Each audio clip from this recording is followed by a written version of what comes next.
Welcome everyone to Children Need Us All, to find the unique roles of victim service professionals in responding to child sexual abuse. Today we have two really gifted speakers going to be joining us, and my name is Eric Stiles from the National Sexual Violence Resource Center. I'm the Rural Project Specialist here, and we're hosting this wonderful webinar, and I'll let them introduce themselves. Good afternoon, everyone. My name is Lexi Weibelsberger. I'm the Children's Advocacy Coordinator at the Pennsylvania Coalition Against Rape. And prior to my work with PCAR, I was a child and adolescent therapist at a local rape crisis center. I'm really excited to be here talking with everyone about kids today. And hello to everyone. My name is Sheila King Miller, and I'm an adolescent adult therapist at a rape crisis center in York, Pennsylvania. Thank you for your introductions. And today we have OEW who funded this grant. That's who's sponsoring our webinar. But for today, if you have any technical problems or you need phone assistance, you can contact iLink for support. The number is listed here. It's 1-800-799-4510. And also it will be in the chat box. And you can also reach out via the chat features to ask one of our assistants here to help. The internet portion of our connection today is on mute. For this conference, if you please push *6 to mute your phone, and this feature also unmutes your phone. Because we're expecting a large number of individuals today, we're going to ask everyone, please mute your phone. On the bottom left part of your screen, you'll see the chat feature. If you would like to just write in and say hi, some of you have already used it this morning, just so you know how to use it, we'll respond to that. And I would like to let everybody know we're going to be recording this webinar. And today, if you have any questions, if you would like to just post in the chat box, we'll get back to you when they come up, and we'll respond to them as fast as possible. Thank you so much.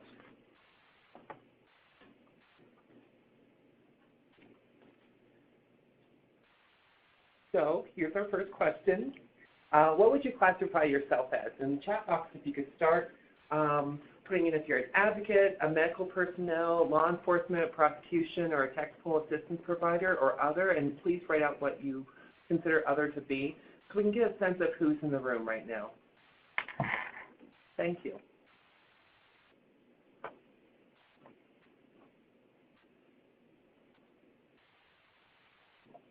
So it looks like we have a lot of advocates in the room right now, and that's the majority, and we were kind of expecting that. So it looks like the webinar is for you. Thank you.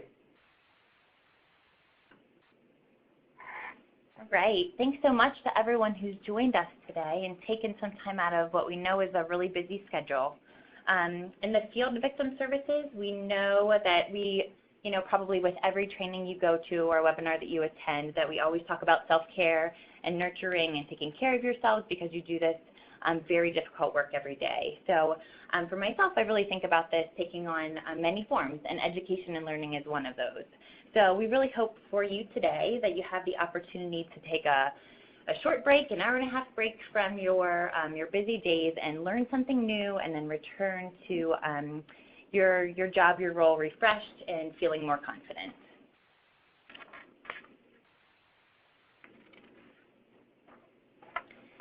I imagine that each of us can picture a very similar photo from our childhood, the famous class photo. We bring your attention to this image today not to walk down memory lane, we don't necessarily want to go there, but to highlight how very different and unique each individual child is.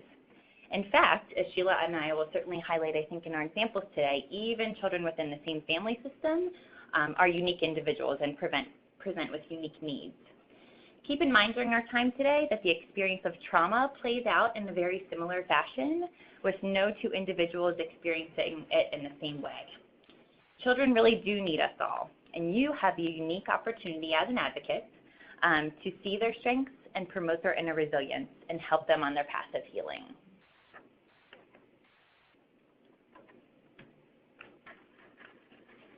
We all know that child sexual abuse has a profound impact on children and families. So for our purposes today, to kind of get us some foundations, we're going to talk about emotions, behaviors, and core beliefs and values. We're going to talk about these each in more depth as we move forward, all with the lens that children have the capacity to survive and thrive following sexual abuse.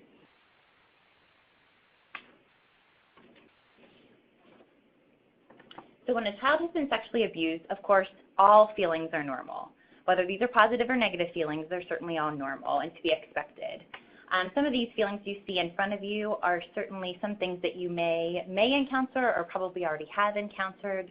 Things like depression, embarrassment and shame, decreased self-esteem, anxiety, guilt and self-blame. Sometimes kids are more clingy or whiny. You might consider them. So remember also today, as we talk about kids, that while we may see these heavy emotions that are listed in front of you, we also will probably see kids who are smiling and giggling, running and jumping. This is part of what drew me to working with kids, and maybe Sheila too, I don't know, and maybe all of you on the other end, is that kids who even have been traumatized are still curious, funny, loving individuals. And when people ask me why I do this work, that's always what I come back to, is that kids are kids, even traumatized kids. So allow them the space to share their negative emotions, but also their positive emotions. Sharing the positive emotions can be a great way to build rapport and remind them that they're not just their abuse, but they also are a kid with talents and interests and good days too. And at this time, we encourage everybody to kind of share in the chat box what drew you to this work, working with children. Is it the idea of the resiliency and seeing them bounce around? What draws you to this work? We encourage you to use the chat box and have conversations amongst yourselves as well. Thank you. So children who have been sexually abused are often trying to figure out what they are feeling or why they are having these feelings. If the person who harmed them is someone they love, and we know that frequently is the case, they are often confused with a multitude of feelings and emotions all at one time. However, just like adults, these feelings are fluid and change over time, and sometimes very quickly. For this reason, it's always important to check it out with the child about their feelings each time you see them. So it's not uncommon that if you see a child at one session that they may be very angry at the person who hurt them, and then you may meet with them at another time and they may be missing the person who hurt them. You should always check in with the child first. All of these feelings that they have are normal, and this fluidity of emotions is very normal. As they begin to work out these overwhelming feelings, it is important that you, as the advocate, you validate and normalize these feelings each time. It is also important to remember that at the end of the day, kids are kids. They still run, jump, play, and act silly and want to be with their friends. This is their natural resiliency and something to be encouraged. We need to help the child compartmentalize the trauma without taking the childhood away from them.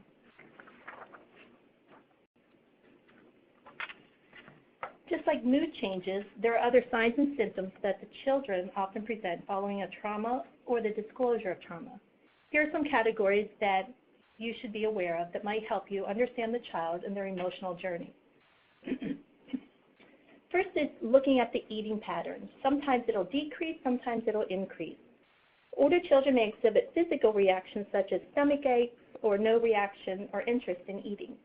The child may also experience nausea after eating. You should always encourage the child to eat because we want them to stay physically healthy, but we don't want to force them. Sometimes kids, just like adults, will emotionally eat. Encourage the family to manage the eating habits, encourage healthy eating, but recognize that this is just a phase the child may be going through. Another category is sleep. Again, the same thing may happen. They may either increase the amount of sleep or they may decrease the amount of sleep. Nightmares and night terrors will often occur. Children may have trouble falling asleep or staying asleep. Even if a child gets the recommended amount of sleep each night, fatigue may be a reaction to the trauma. A child may want to nap in the afternoons who hasn't napped since kindergarten. If the child has trouble falling asleep or staying asleep, talk to them. Try to get them to understand or to help them understand what the issues are. It may be that they need a night light in the room or that they're hypervigilant to sounds outside their house that they didn't recognize before the trauma. Talk and help the child understand. Sometimes sexual assault changes a child's entire world of safety. They are no longer feel safe in their homes, in their churches, in their schools, or other activities. It would not be surprising if a 7-year-old returns to sucking their thumb at night or wanting to sleep with the lights on if the trauma happened at night. Be soothing to the child and allow them to return to these behaviors without criticizing the child. If they're going to court and a stuffed animal is allowed, allow the child to take the stuffed animal to the courtroom. If it is not allowed, then work with the child in helping them take something that helps soothe them. For example, In my office, we have often made bracelets just out of simple little beads, and we'll string them together, and they will wear them into court, and it becomes like a brave bracelet or a courage bracelet, and they can touch it while they're on the stand, and it helps them to get through all the emotions of a court day. If you have an office, be sure to have an array of activities for children. It would not be uncommon for a 10 or 11-year-old to want to hold a teddy bear or play with dolls, even if the parents told you they haven't played with these dolls for years. Make sure the space is child-friendly. Another area to look for with children is their attention. If a child has been traumatized, they may become hypersensitive, looking for doors, being startled by loud noises, or avoiding certain genders. Remember, they are trying to figure out where safety is now and what was normal in their life before the trauma has changed. They may be jumpy when teachers, advocates, or police officers want to walk behind them or reach around them. And if the child is so focused on helping to understand the feelings that's going on inside their bodies, sometimes they have a hard time paying attention to questions being asked to them or to teachers who are trying to talk to a whole classroom. Another area that may be impacted is schools or the regular activities. They may no longer want to play with friends, or they may play more aggressively. Isolating themselves may be a way of controlling their life after trauma. They may want to hide under covers if it's a young child, or an older child may want to veg out to music. Here's something to remember. If you're speaking to a child and trying to get answers, ease them into the conversation. Talk to them about what their daily activities are before you start asking them the hard questions. And then again, talk to them about what they might do after the interview or what they might do after they meet with you to help transition them back into their normal life again. Behaviors. Some of the behaviors that we're seeing from children who have been sexually assaulted, one of the first ones is self-harming. Younger and younger children are developing tendencies towards self-harming as a way to regulate their emotions inside. Never assume a bruise has been created by a perpetrator, but don't be afraid to ask them about it. If you see a bruise, you can simply ask them, wow, that's a sore bruise on your arm, or that looks like that hurts on your leg. What happened? Oftentimes, kids will want to tell you what's been going on. Sometimes kids can get very anxious and very angry, and they will often pull at their hair or they'll grab at their skin, and that's just the way to kind of help soothe them or to help them get through the questions that might be asked. For younger kids, a category that's being talked about is called careless play. It's also called aggressive play. So as a young girl might throw a Ken doll across the room if you're talking to them because she's angry at all boys, it's not uncommon to see other kids pounding out Play-Doh or scribbling outside lines. Oftentimes, they don't always realize that they're being aggressive. They're just trying to figure out a way to calm themselves down, and it's coming out through aggressive behaviors. So whenever possible, some of the best things you can do is let them make choices. If you can give them the opportunity to tell you where they want to sit or where you want to sit, that will help them feel more in control of the situation, and they'll want to talk to you more. If you can have activities for all ages, that's most helpful. You can have simple coloring books, you can have paper and pencil, Play-Doh, and never judge the age of a child based on the activity they choose. Remember that many times they regress back to a younger age just because they felt safe before the trauma happened to them. You spoke about choices. Can you speak more to some practical other ways of enabling choices in a setting where you're the advocate and providing support for the child in the family structure? Can I talk more about them later? You can answer it however you want. Okay. We are going to, you'll absolutely notice that theme as we talk today about choice. I think that Sheila and I are both big on giving that choice to kids. And in a lot of ways, I think that seems like a very simple thing to do. When we're giving you concrete skills today, you may think like, oh, that's easy. I can do that, and that's a good thing. We want you to be able to say that. Just like Sheila said, in your office, it can be something as easy as, where would you like to sit today? Where would you like me to sit today? What would you like to do?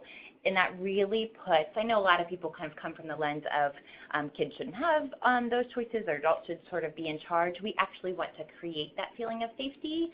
So we want them to feel in control, and choice means control and safety for kids.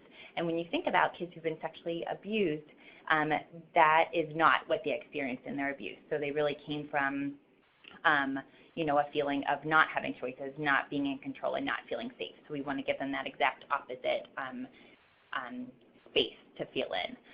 As we talk later on today, I have some actually specific examples of choices that you can give kids and actually ways that you can advocate for them to kind of have choice and control in other settings, since we know that you're not just advocates in an office, but advocates in a courtroom and in hospital settings sometimes as well.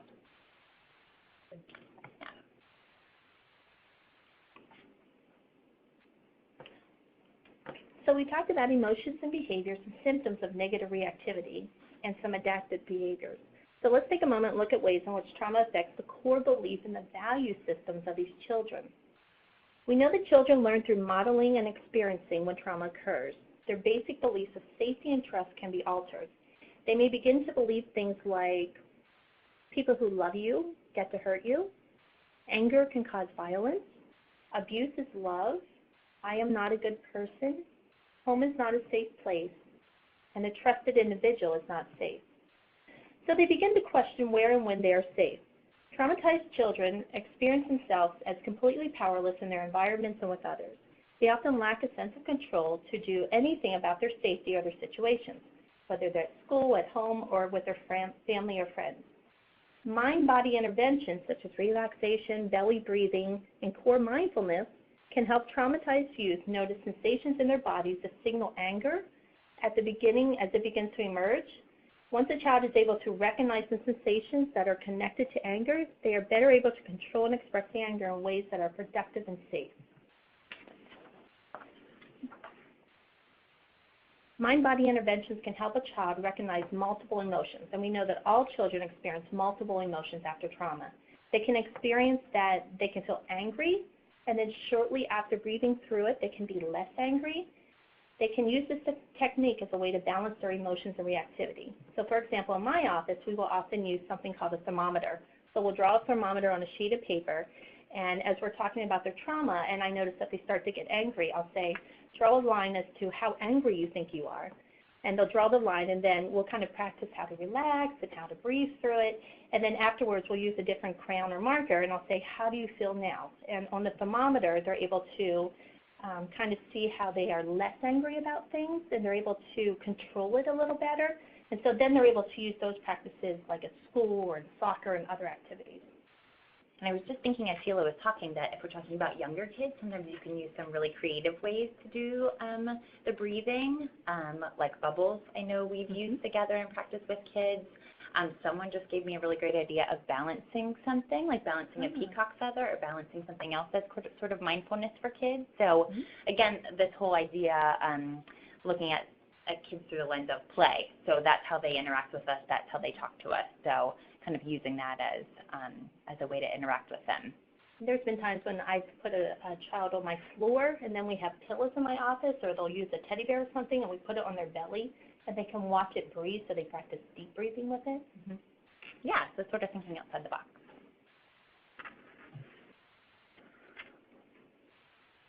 So we've talked a lot about the behaviors, the emotions, the core beliefs and values that kids might experience, and a lot of that is really heavy stuff, and I know might feel sort of a little hopeless maybe. It might feel a little like, how can we change this around? Is there any hope for kids? And the good news is that absolutely, I can say confidently that, again, that's one of the reasons that I work with kids, because they're absolutely so resilient. And we're going to share lots of stories with you today about how resilient they are. So take a moment and look at I'll read the quotes that you see in front of you.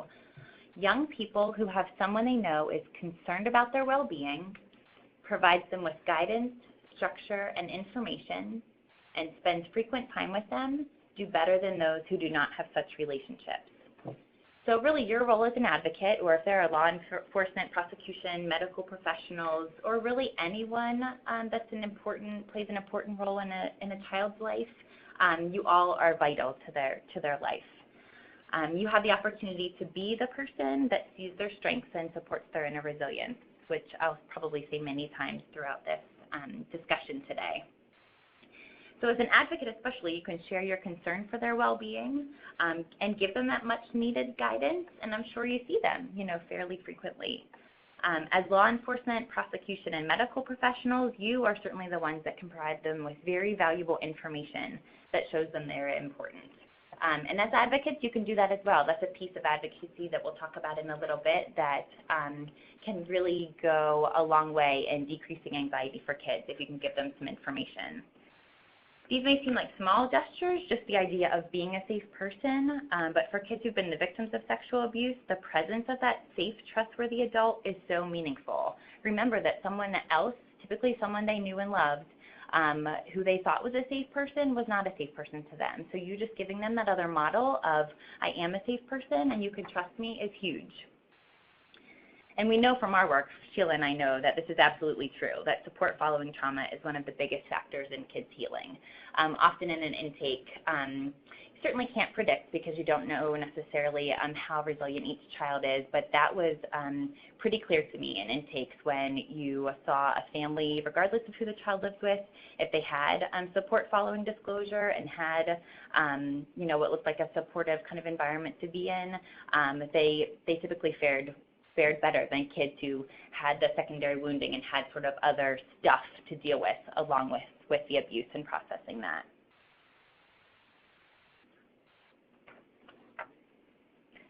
So now that you have a better understanding of how sexual abuse impacts kids, we can start to talk about how you can use some very basic skills to make a big impact in helping children. And these, again, are going to appear like really, really basic things. Like, again, things that you can leave here today and say, well, I can do that. I can believe a kid. And, again, that's what we want you to think. We want these to be very concrete things that you can implement the second you get off this call today.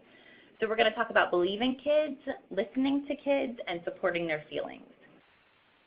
And these are like the 3 core things I like to leave anybody with. So if you're doing presentations in the community or talking to other folks, I think these are just really strong things that anyone can do, regardless of whether they're an advocate or not. So sadly, as many of you know, children are often not believed.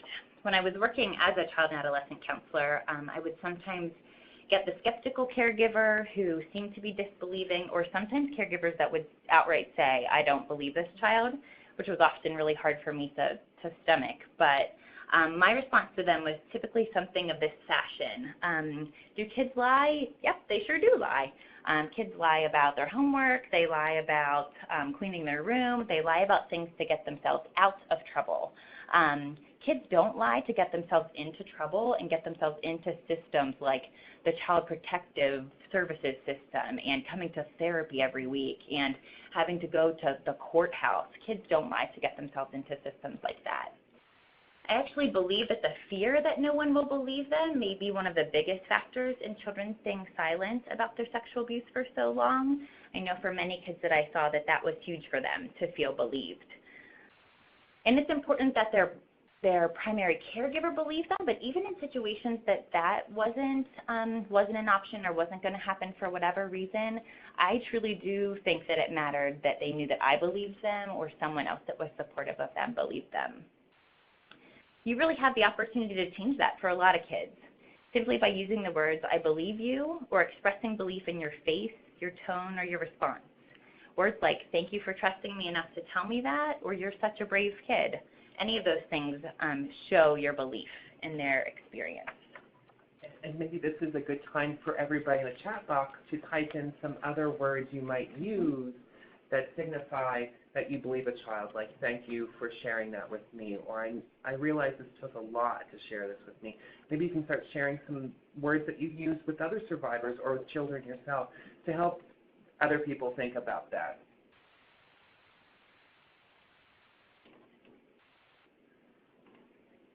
And we're going to take a second and see what people respond.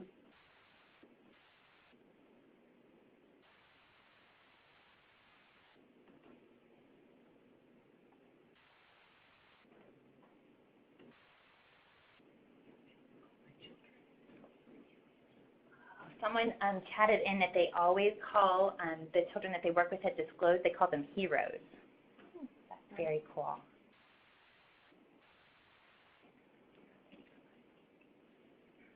we recently did a kickoff in York, and we had a survivor speak who said that she wasn't only a survivor, but she was a conqueror. Yeah. And so that's So a really- really powerful word. Really powerful word. We got a few other responses.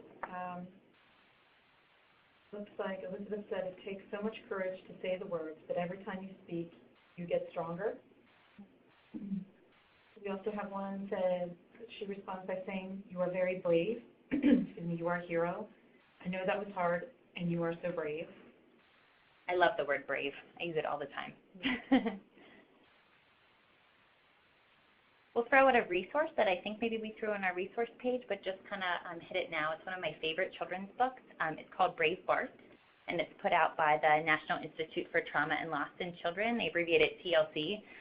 It's a great book for really any children who've survived any sort of traumatic incident. It's very sort of non-descriptive. It doesn't say specifically what happened to Bart. He's a little kitten, and he talks about, and you'll see some of the language I use later on and some words I use with kids. He talks about the bad, sad, and scary thing that happened. And that's a really easy way to frame things for kids, you know, the bad, sad, and scary thing that happened. So that's a really awesome book if you haven't seen it. Check it out. And it also comes with puppets, which is just another way to interact with your little kids. And sometimes when you have interactions with little ones, I know in my experience, when you praise them for speaking, they might not react the way you think. They might react with a sense of slumping their shoulders, or that's not true, because they might hold on to more guilt about maybe a sibling getting assaulted with them, or that they couldn't protect themselves. Often I saw that with little boys. So even though you frame it to them and try and be positive, you might get that as a response, and that opens a new dialogue with them. Now you're getting to that part they're carrying around, that shame and guilt. And I was wondering if either of you could speak to that as well, about praising children. Yeah. I mean, I think that just like Eric said, I think that it really kind of, you just beginning to build that rapport and creating that space. While certainly we don't want children to feel that shame and guilt, probably 9 times out of 10 they do. So if you can get to a place where they can open up with you about that, it's sort of something that you can't address if you don't know about it. So if you get to a place where they can share that a little bit with you, then it can be a conversation. It can be some sort of interaction where you can really address that. And I've really found that that's sort of an ongoing process, addressing the shame and guilt, because it's so big sometimes. We've had a request if you could please repeat the name of the book. Oh, the book is called Brave Bart. Type it in there. Like Bart is a name, B-A-R-T. We can. TLC. Yeah, you actually find it on the TLC website. So if you Google like the National Institute for Trauma and Loss in Children, TLC should come up, and you can buy it on their bookstore. It's not, that I know of, it's not available like on Amazon or places like that. It's pretty specific to TLC. And there is an author. I think her last name is Shepherd. We can find that resource for you. Okay, let's get back to our discussion. So listening to kids. So now listening really means really listening, not just hearing, not just saying that you're listening. Because kids are young and largely dependent on adults, we may assume that we know best or we know how a child feels.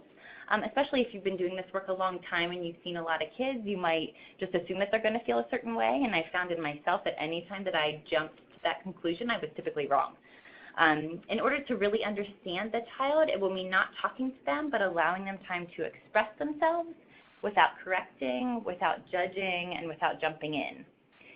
So as you notice, I used the words expressing themselves, and we already sort of highlighted that kids are not probably going to sit down across from you on a couch and tell you all about their shame and guilt. They're going to play it out because that's how they communicate. So they're going to play, and if you know kids in your personal and professional life, you certainly know this. They're going to play, they're going to express themselves via art or song because this is just what comes most naturally to them. And I have a little example as I was thinking through this this discussion today. Some different examples kind of came to mind. And this one little boy came to mind that I saw him for a long time. He was just one of those kids that took a little longer to feel safe and comfortable. He never talked to me about his abuse. In fact, he outright denied to everyone that he had ever been abused. The only reason we knew that he had been abused because the perpetrator had disclosed that sexual abuse had occurred. So one day when I got a little more creative than other days for whatever reason, and gave him, and I'm sure I had done this on other occasions, but maybe this is just a good point to kind of keep trying new things and even try things that you've tried before with kids. I gave him, I think, some paper and colored pencils, and I asked him what he thought his brother might remember. And he actually drew his traumatic experience for me. Never ever said it in words. Even after that, never processed it in words with me. But this is just an important reminder, I think, that if I had only been listening to his words, I would have missed his entire story. So to really be present with kids and to really pay attention to what they're playing and how they're expressing themselves in other ways. Sometimes kids express themselves without words, like the body language. And I know in my office there's been times when if a little person is trying to share with me their story, and I'll watch their bodies and I'll kind of mimic how they might drop their shoulders or something, and I'll say to them, like, I saw you do this if I'm dropping my shoulders when you were talking to me about this. And they'll say, oh, really? And we kind of talk about how they must have felt, that their body changed for them. So sometimes the expression is not just in words, it's like watching their body. Yeah. It's very important. Yeah, good point. Okay, now on to supporting their feelings. So it's absolutely important to support kids' feelings, even if they're different from your own, and they probably are going to be different than your own. I know for us it's always difficult, when you hear about kids being hurt, you're really angry maybe at the person who hurt kids or having lots of other feelings, but certainly want to let kids have their own feelings and not put your feelings on them. So let's talk about some concrete ways that you can do this. Be patient with them. I think Sheila touched on this a little earlier, but again, just to note that, and this is for adults too, but certainly for kids, they may both love and hate the person who did this to them. And that's really important to validate for them that that's okay to have those two feelings, even at the same time. They need to understand that they can love that person and hate, here I go, the bad side and scary things that happened. You can even say out loud for them, you sound really confused about liking how your dad took you camping, but you didn't maybe like when he touched you or how he touched you. I've done this simple validation with kids. I remember she was a little older, a teen, and I just validated how she was feeling. I think I said something to the effect of, sounds like it doesn't feel very fair at home, or some kind of word like that. And I remember that she said, she threw her arms up in the air and she said, finally, someone gets it. So it's really simple things sometimes with kids that make them feel heard and understood. Don't correct their feelings. In fact, remember that your office may be the only place where they can express how they truly feel. And that's true for a lot of our kids when they have caregivers and family members who have their own feelings going on. And so I think sometimes kids try to protect those people.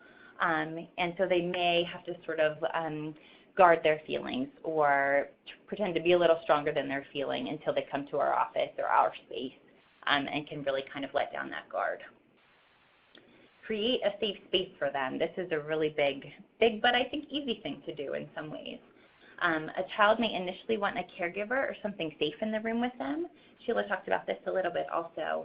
Create the tone of safety and security early on, so from the get-go. And don't be afraid to think outside the box. Again, I had another example come to mind, kind of a strange example. I had done an intake with a mom, and she had talked to me all about her daughter and how her daughter didn't want to come to counseling and she wasn't going to come and she'd never come before, and but she told me all about these animals that she had, all these pets, and she loved her pets and they made her feel so safe. And so when I ended the intake, I remember the mom saying, I'm just going to ask you this because I know my daughter's going to ask me when I get home, can she bring her ferret to the first appointment? Now, I could have said, sorry, office policy, like we don't have animals here, people are allergic, yada, yada, all those things. But I knew probably to get that girl there and to make her feel safe, the ferret needed to come to my office. So I guess that's even advocacy when you think about it. I reached out to my supervisor and kind of sold the idea to her, and the ferret came to the first session in my office. But again, advocacy, and just a reminder that advocacy happens on all different levels and all different kinds of ways that might not seem like advocacy in some ways, but if that's a chance for a child to feel safe and be able to share their experience, if the ferret has to be in the room, then the ferret has to be in the room, and that's okay. I also want to make a note on this slide that it is important to remember that the support that we give to kids may not be needed all at once. And I'm sure Sheila can attest to this also, that I absolutely noticed themes in direct service that kids, let's say, who came in at 5, could make sense of their trauma at 5, but then when they became a teenager, we typically get phone calls, or I would get phone calls from the caregiver, sometimes from the teens reaching out themselves, that they needed to make sense of their trauma in a different way, especially when they're going through puberty, need to make sense of that trauma in a different way. And this may not happen until they're adults. Sometimes they come back then when they have their own children, and different kind of things have come up for them. So this is absolutely normal and to be expected. I would even warn people sometimes, when you're discharging children, that we're here if you need us. If you need us in a month, if you need us in 3 years, that's kind of what we're here for, and that's not a bad thing in any way to reach out and come back again. In fact, that's a very healthy sign of coping if you can reach out to folks who've supported you in the past and get kind of that little booster that you need to keep going forward. Can either of you speak to the idea of support groups with kids, how they might look differently? This is going to be a whole session. Sheila and I love support groups. I can't talk enough about how helpful groups with kids can be. I used to always say that it's one thing for kids to sit in your office and for us to say, like, we see other kids here, this happens to other kids. It is so powerful for kids to sit next to one another and really see, oh, that girl looks normal. Oh, that boy's just like me. Oh, this does happen to other kids, and I'm not alone with this. And I think sometimes with support groups, it doesn't always have to be like for a long time. Like we've done many support groups, like a 6-week course for some kids, young ladies whose main interest was like art stuff. And the purpose of that was to, again, like they were receiving individual therapy, but they really just needed the socialization and knowing that they weren't alone in the world. And so it was really just like the 6-week course that they could meet other girls and be like, oh, look, she looks normal too, so it's all right. And I would say that groups are don't have to feel like overwhelming either. You don't need a curriculum, you don't need worksheets, you don't need really anything concrete. I think Sheila and I probably had the most luck with just activities that kids could do while we're talking. So, it opens up a whole different conversation, but sort of something fun just for them to do while they're talking. That can be coloring sheets you print off your computer, that can be Play-Doh. It doesn't have to be kind of this involved effort. Although snacks usually help. Yes, snacks are always a bonus.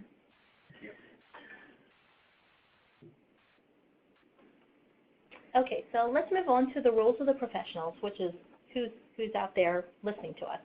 And we all know that you get to make a positive impact with a child regardless of what your role is. And so we're going to talk to you about a few suggestions about the importance of your unique role. And the first thing we want to mention is just the importance of understanding what your role is. It's really important that if you're a medical advocate, that you really stick with the medical side with the child. If you're a police officer, it's important that you are all focused on like facts and information and not crossing over into a therapy role. Knowing what your role is really going to help the child and help them feel safer, but also help you understand what your boundaries are as you're working with them.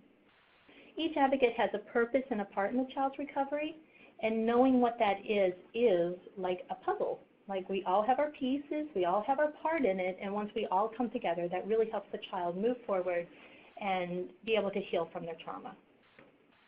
So let's talk about the advocates for a moment. As an advocate, you have an opportunity to fully listen, believe, and support the child, as Lexi was sharing with us. There may be many people involved in the child's life, and some of those could be supportive, and some of those may not be so supportive. And it's important that you understand that your role is to advocate for the child. This means that you're not talking for them, you're listening to them, you're expressing their wishes, not your wishes, not a parent's wishes. You are the advocate for the child.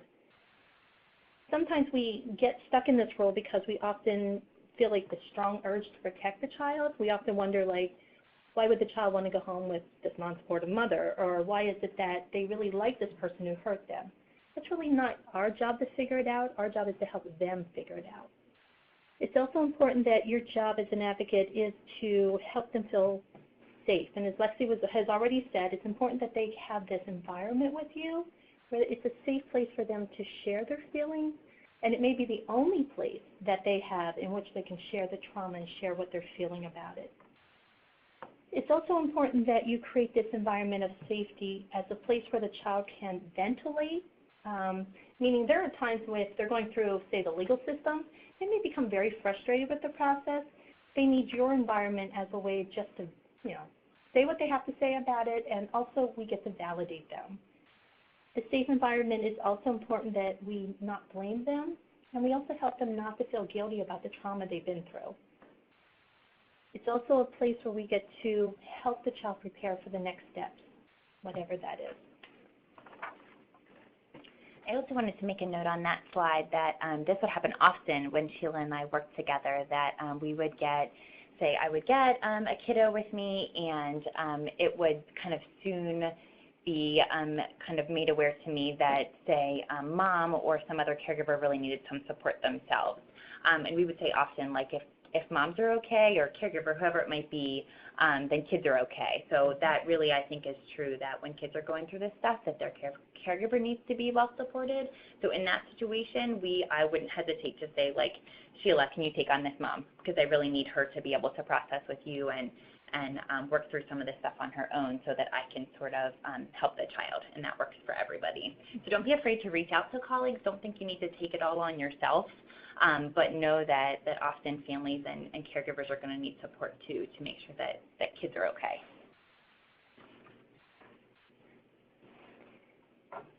All right. So in the medical field, you're often one of the first professionals to interact with a child following a disclosure of sexual abuse. You too can use that opportunity to be a supportive person. In your role, you may need to perform exams that could trigger a child who has a history of trauma. And this is when it's really important to understand the role that trauma plays, so that the child is not further traumatized or re-victimized. So again, back to giving choices. Even small choices gives a sense of control. Allow them to have as much control as you can. It could be something as easy as, we'll do the exam when you are ready. So just giving them the space to decide, is it now, is it in 5 minutes, is it an hour, whenever you're ready to do that. And give them developmentally appropriate information.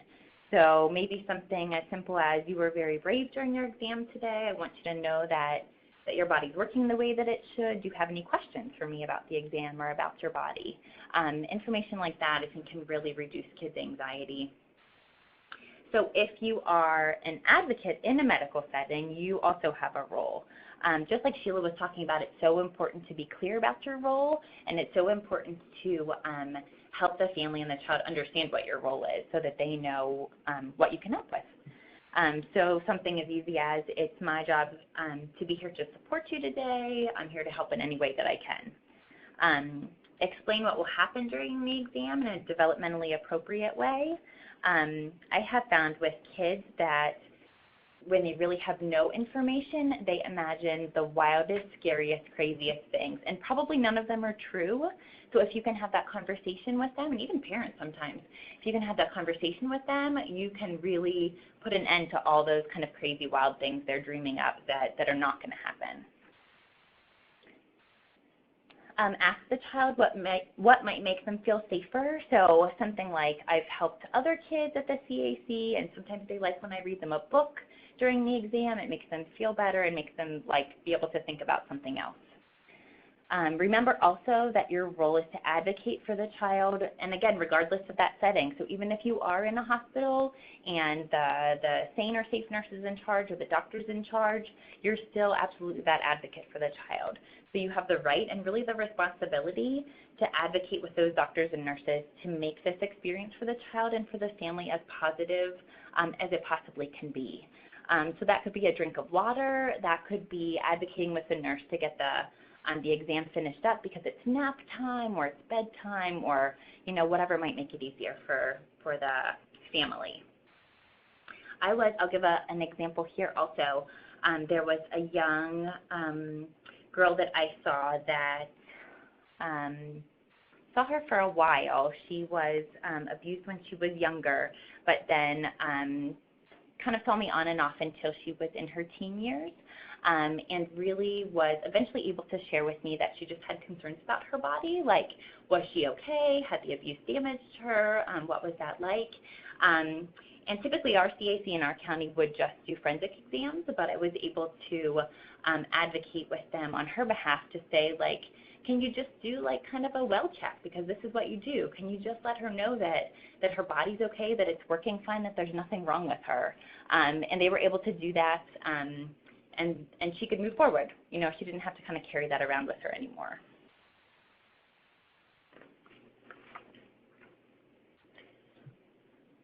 So as law enforcement and prosecution, you have a very unique role. Your role is unlike any other advocate or a medical professional. Yet at the same time, you can use some of the basic skills to increase the child's comfort and feelings of safety. In your role, it remains important to be trauma-informed, acknowledging that the child before you is a traumatized child who may in fact be displaying some of the emotions and behaviors that we highlighted earlier. Using this lens of understanding and empathy while fulfilling your role and need to get information or facts or other details. This role may require that you re-examine your own skills in fact-finding. Speaking to a child and not at the child, and speaking at a child's developmental level, is really going to be helpful in gaining facts and information. If the child's behavior or emotions change during a conversation, it's really important that you would stop the conversation and then discuss the behaviors or the emotions. A child needs to know that you are listening to them, both with the words and with their body language. Confusion in a young child is common when trying to retrieve information of trauma. So here's two very important things to remember. First off, remember that they're trying to figure out the trauma in their own experiences and with their young vocabulary. And second, also remember that during trauma, the brain has shifted from being half thinking and half feeling to mostly feeling. And as you're talking about the trauma, they're really beginning to experience all these feelings, and you're asking them to talk about the thinking side of what happened. And it's really hard for anyone to do that, let alone a young child. Remember that a child's sense of linear time may not be fully developed, so you can get around that by talking to a child in simple terms like, do you remember if the trauma happened when the sun was out or when the moon was out? Or did it happen before school or after school? Asking them about specific time, like was it at 5 o'clock or 6 o'clock? A lot of kids are really not going to know answers like that. It also means that they may be confused about how they're feeling about the person who hurt them, especially if it's a family member or someone they knew. So it's going to be really hard as you're trying to find facts out and get information from them. Don't let your feelings of wanting to get the facts overwhelm them into thinking that what they're talking about is right or wrong. Both the prosecution and law enforcement may also be able to do a very few simple little things, like following a trial or a hearing, or even any type of meeting that you have with the child. Now, reaffirm the child. Tell them they did a great job. You answered the questions right. You were so brave. Reaffirm and validate everything that they did. Also, you can use a statement that might help them as they're meeting with other parts of the puzzle or other advocates. That if they know that you felt they were brave in your office or you felt they were brave in the setting, then they can go and share the story or share the facts or continue with their healing in another setting.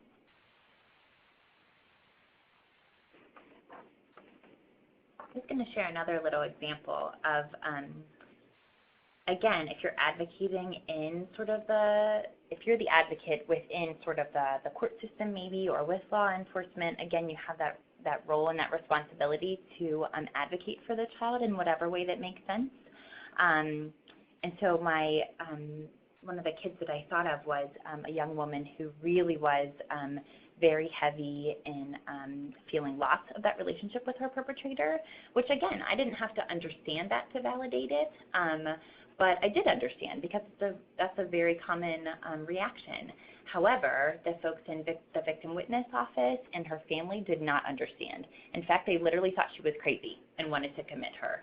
And so as much as I wished that they would have listened to her, I knew that they probably would listen to me if I told them that that was a really normal reaction and even presented them with resources to kind of back up, you know, that this happens to other folks too. So that was another way that I was able to kind of keep her front and center and advocate for her within that other system. Do you find that when you advocate within these systems, other systems, that sometimes facts work better than the emotional, and find those sort of resources and how you communicate, you change the way you communicate?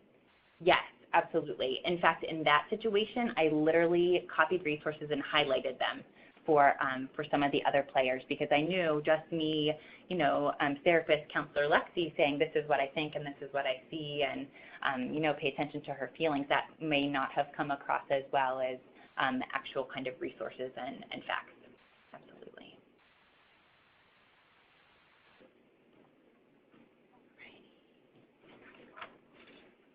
All right, so on to practical examples for any role.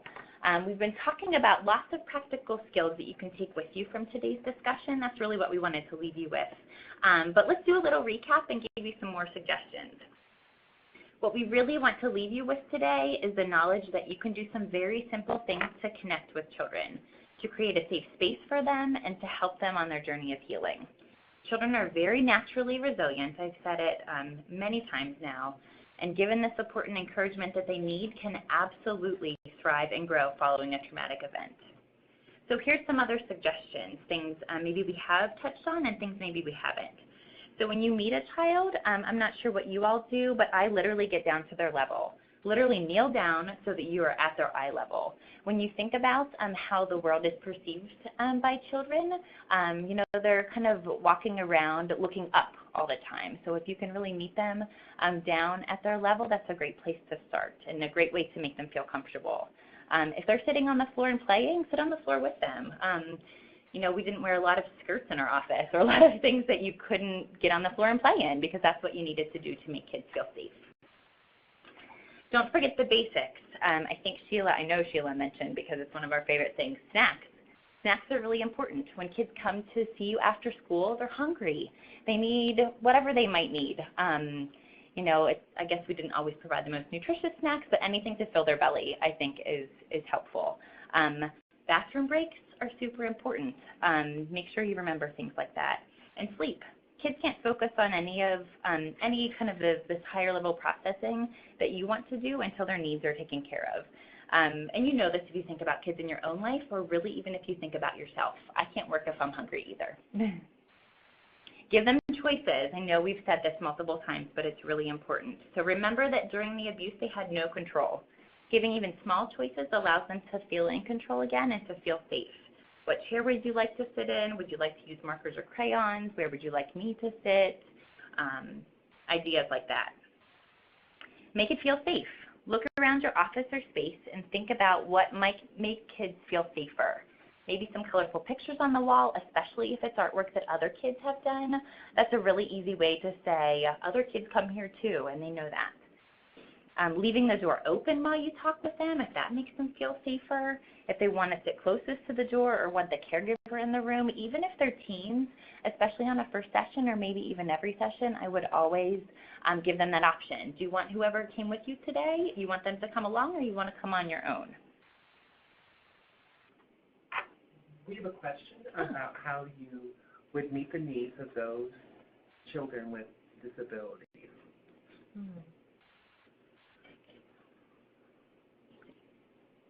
When our offices, if there was like physical limitations, we had a conference room downstairs that we could go into and use.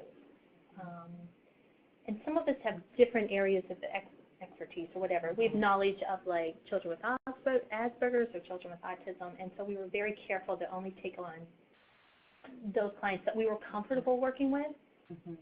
And I would say, too, that would be where I would want to get as much information as possible from the caregiver or whoever you're doing the intake with or meeting initially with.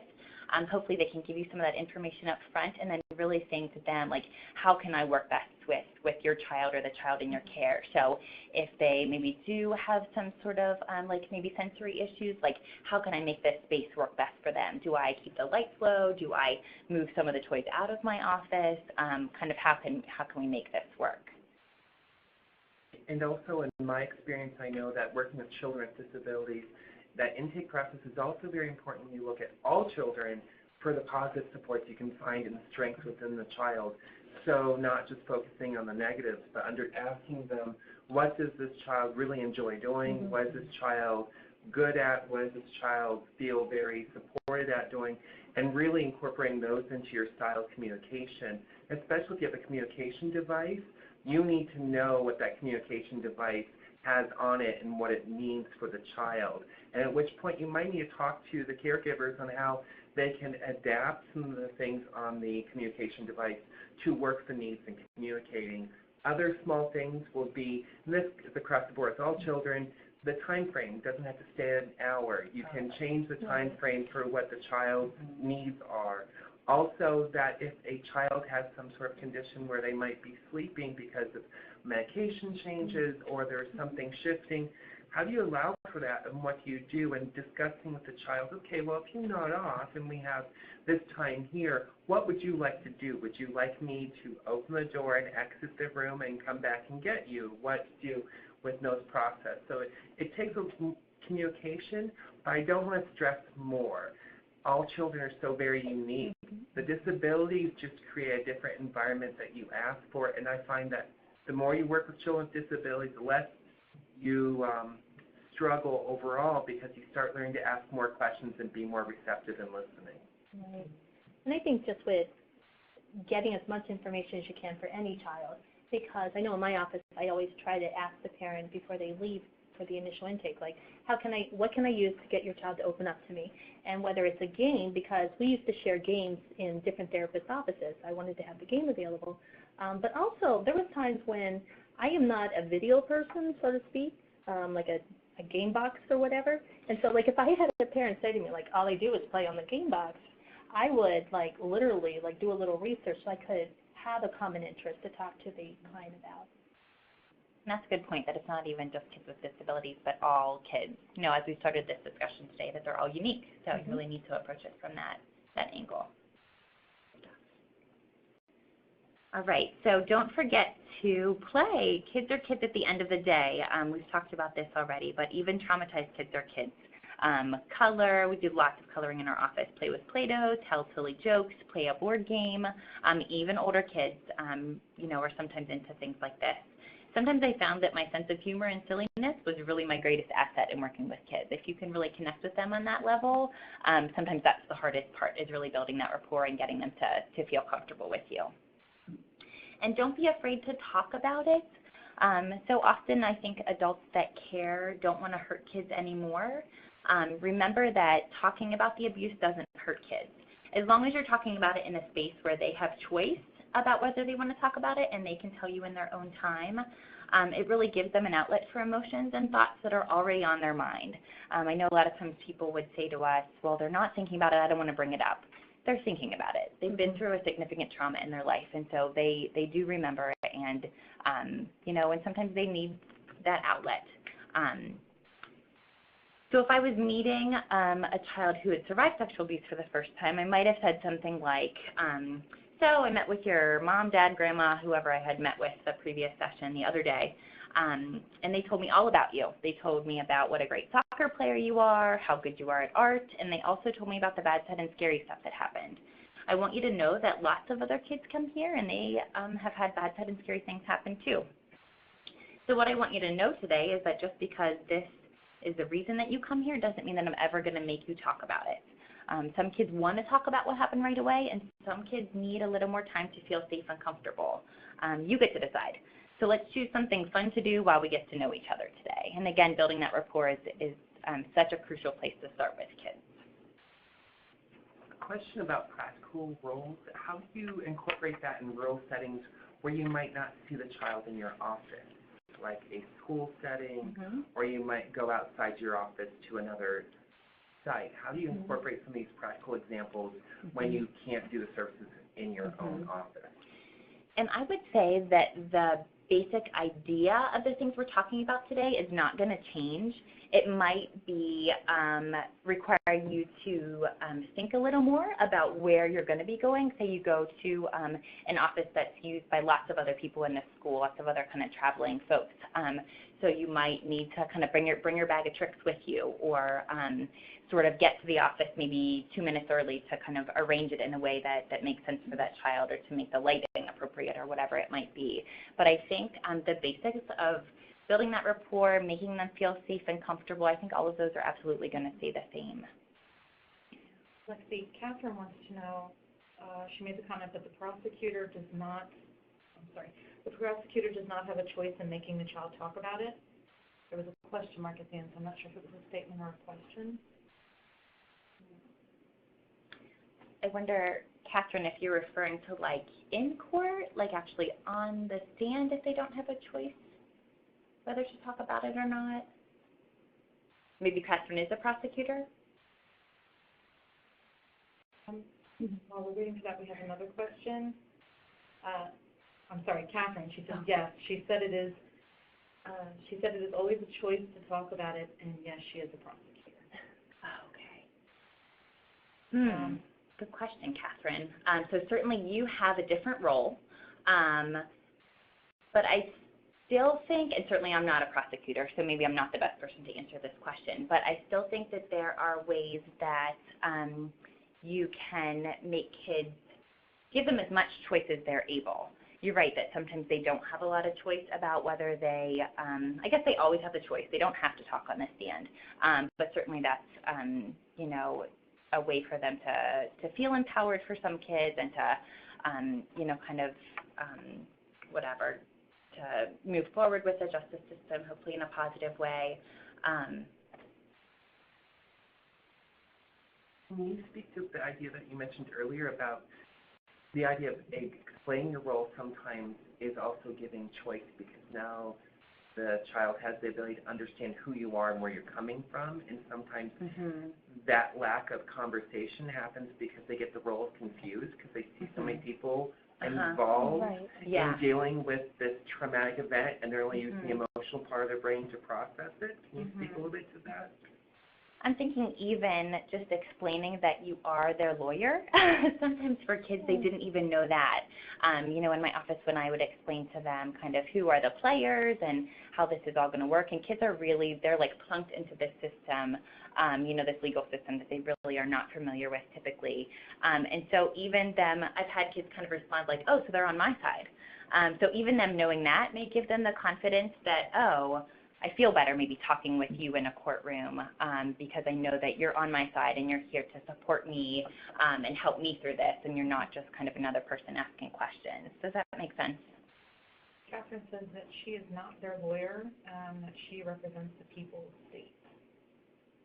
Right, right. But I guess in kid language, I would use like, that's what a kid would kind of equate it to. And I do explain to them, and actually that I think can kind of bolster kids sometimes. I said to them, like, this is such a big thing that happened to you that it's not just a crime against you as a child, it's a crime against the whole state of Pennsylvania or the whole state of, you know, wherever you might be located, and that's kind of a big deal to them. But I guess in kid language, even though you're right, it's not exactly correct, I would probably say they're like your lawyer because that makes sense to them. On that same topic, Nikki wants to know, are they not able to use video from previous sessions?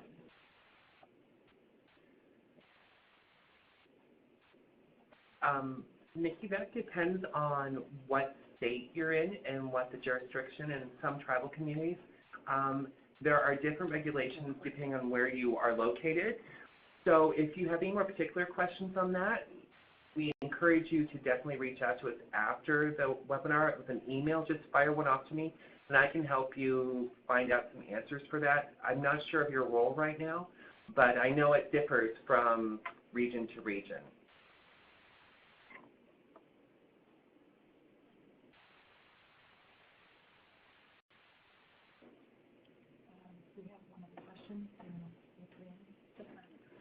Amy asked a question, have you ever done support for families in their homes, and if so, any pointers?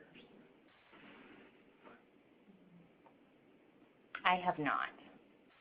I have not with this current job, but in the past I've done advocating in homes with families.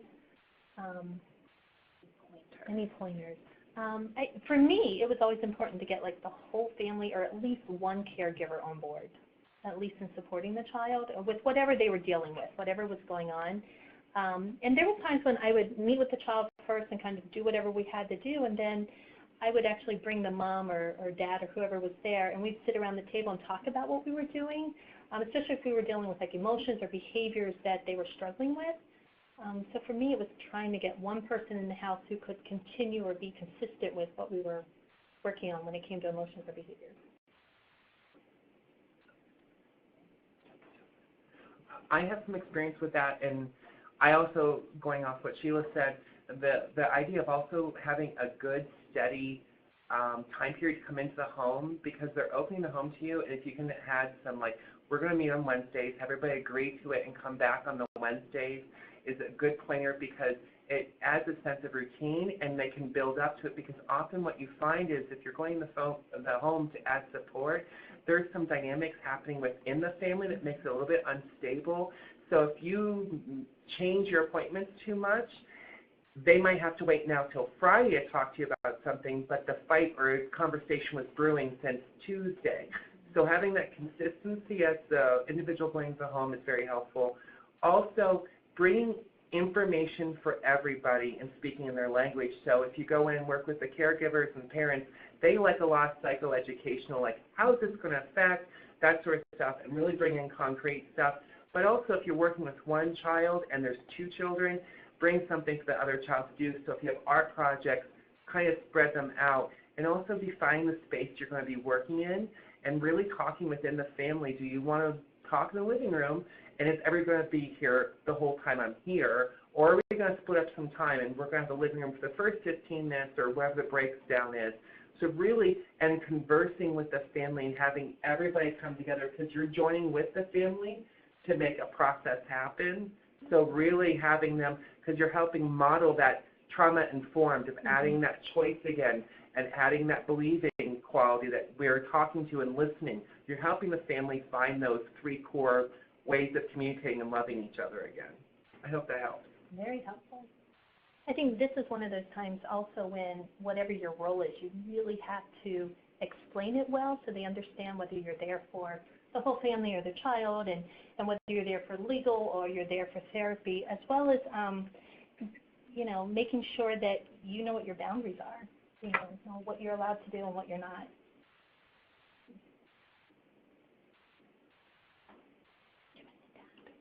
I'll do it later.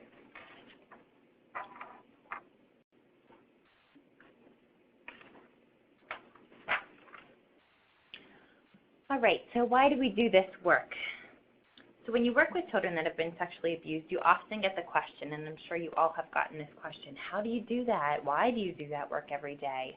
And I found that on the more difficult days, when the system is frustrating, when you're disgusted with a world that continues to abuse kids, when your workload is overwhelming and you're not sure if you can do it again tomorrow, to remember the answer to this question, and maybe after I go through a few of my own, maybe we can chat in a few answers that you have to this question.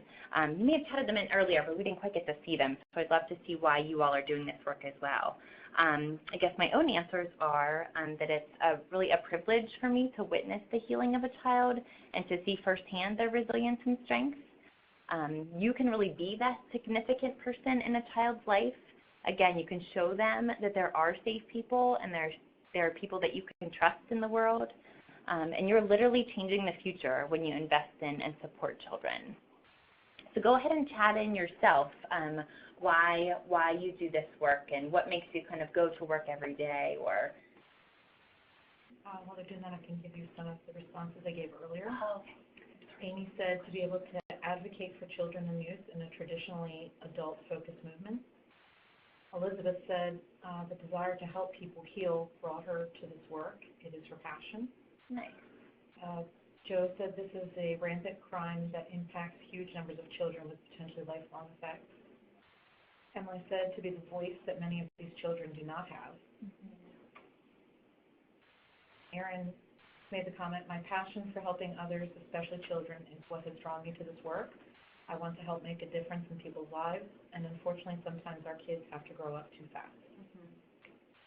And I would agree with Erin that I didn't even get into victim services because of victim services. I got into it because of kids. So I'm with you there. Some great responses. Obviously people are really focused on advocating for kids and not just adults.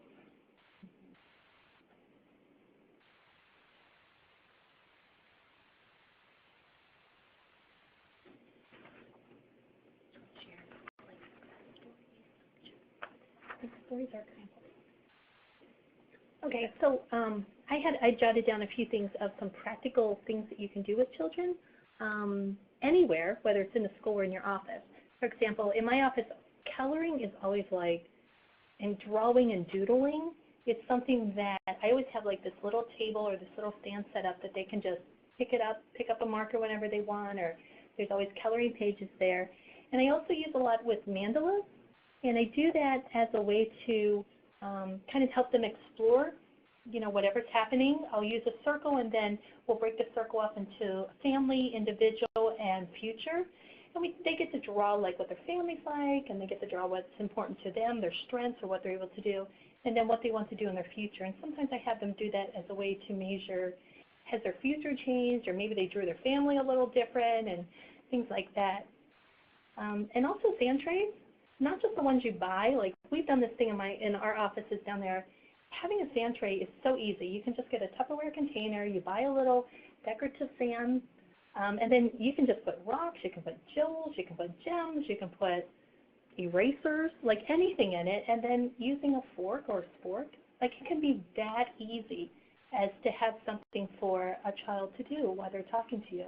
And sometimes they could take them home with them. So again, really concrete but easy things that you can do after you're finished here today and with the next kids that you see.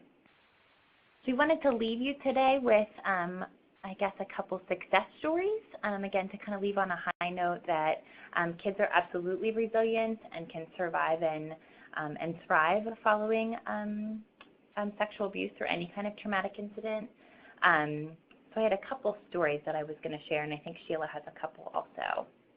And the one I was just looking and remembering that it might sort of be a good example for Catherine. Maybe this is stuff that some things that you've already done, but often, so this little one I saw when she was pretty little, and she had to go through the court system, and you're right, that was not her choice. Wasn't necessarily her choice to talk about what she had experienced, and was really scary for her. She was about 5 years old at the time.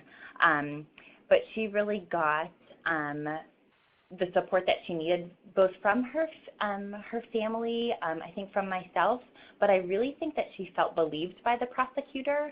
And I don't know that they had ever used the words like, I believe you, but I think that they had shown her in other ways that they really believed her, that when they went through this whole system, and actually the person who abused her was found not guilty, and I remember thinking like, oh, this is going to undo so much work that we did, this is going to be just devastating for her, and it really was not. She really felt believed and supported by, I think especially really by the prosecutor and by kind of that system, and so she was able to put that behind her and really say, like, this is okay, like I can move on from this, and feel like the people that I need to believe me really believed me. She's also a really good example of, I think maybe I'd mentioned to her earlier, of someone who then came back as a teen and really needed to check in again. And that's a really okay thing for her to come back and tap into that resilience and really good coping and come back to see me again. So I have an example of a way that I worked with an 11-year-old little girl, and it kind of explains how I was flexible, I think. So for example, in my office I have a love seat, I have a chair, and I have like this little card table. And when this young lady would come in and talk to me, we would of course get to talking about the trauma.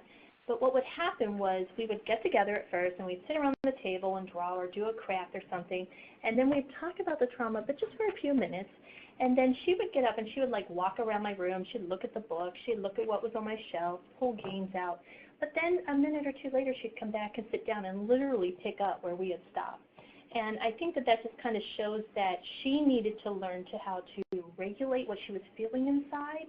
And she did that by stepping away from the activity and just kind of like finding comfort somewhere else in the office and then coming back. And we would just pick up where we left off. I think I'll share one more example of an individual who was sexually abused but kept her secret for quite a while with the goal of protecting her younger siblings, and we see this often. And in these cases, it's a really good point to make that Another good way to advocate for families would maybe be getting siblings, even if they've not directly been abused, but maybe getting them into to have their own advocate or to meet with someone themselves. They certainly could be dealing with a lot of things, kind of the fallout after the disclosure. So she discovered at one point that unfortunately her youngest sister was being abused, and that's when she came forward and disclosed to protect those other siblings. She got very little support from her mother, some support from other family members, but really was kind of on her own.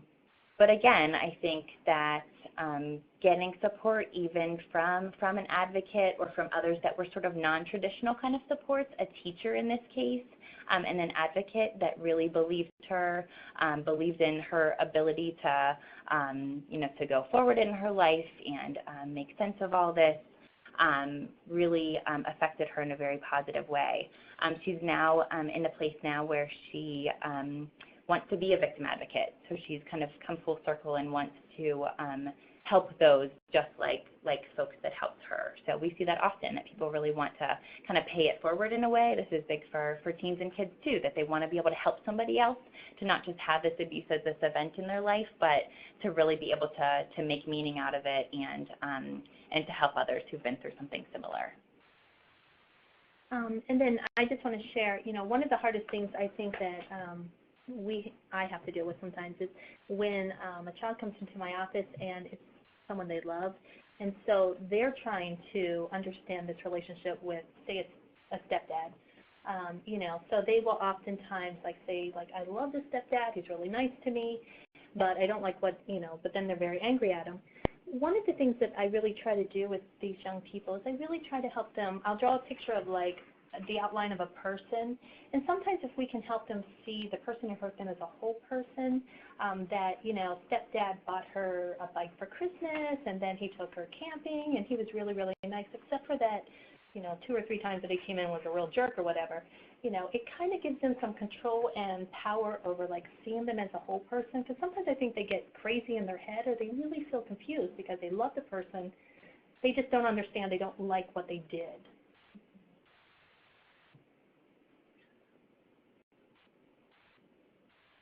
This time, we're going to kind of wrap up, but we have questions. If you have questions, please feel free to chat in the chat box.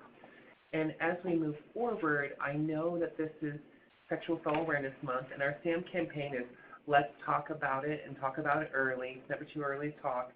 And I would encourage everybody, I know something I did in my office was I had a canvas out with paint, and I would encourage children to paint something small, positive, to pay it forward. So when they left, I had wordsmith ones they liked words. So this one little one he wrote hope. He loved the way he wrote it, bubbly colors, and he put it on there. And the next one comes in, they say, well, what's that? And I said, well, that was something that they're kind of making a message. So it's this way of communicating. And then I have this instant piece of artwork that I tell them all I'd hang up in the office. So I have all this artwork. We also did a mural on our one wall where children create a whole mural with their hands. So they hand with their hands using handprints. They didn't use their fingers, they used handprints. They made birds and trees and a barn, and they all got to put their messaging up. So just encourage them to talk about, encourage them to have some open conversation. That conversation doesn't always have to be verbal. Something that simple. A lot of Jewel Centers have lots of children come in, leave out some art that they can create together and pay it forward for each other. And you'll get the conversation going. And then you're there to be the good advocate in their lives. So I just would encourage everybody. Here's a reference for trauma-informed practices with children and adolescents that was given. And also we've typed in some of our resources here at the NSVRC. And after this webinar, please feel free to contact us and contact me. And it seems like there's no questions. We realize everybody has a very full day. And hopefully everybody's enjoying spring. So we want to say thank you. And thank you to our wonderful presenters. And look forward to hearing responses back. Thank you. Thanks so much for joining us today. Thanks. Have a great day.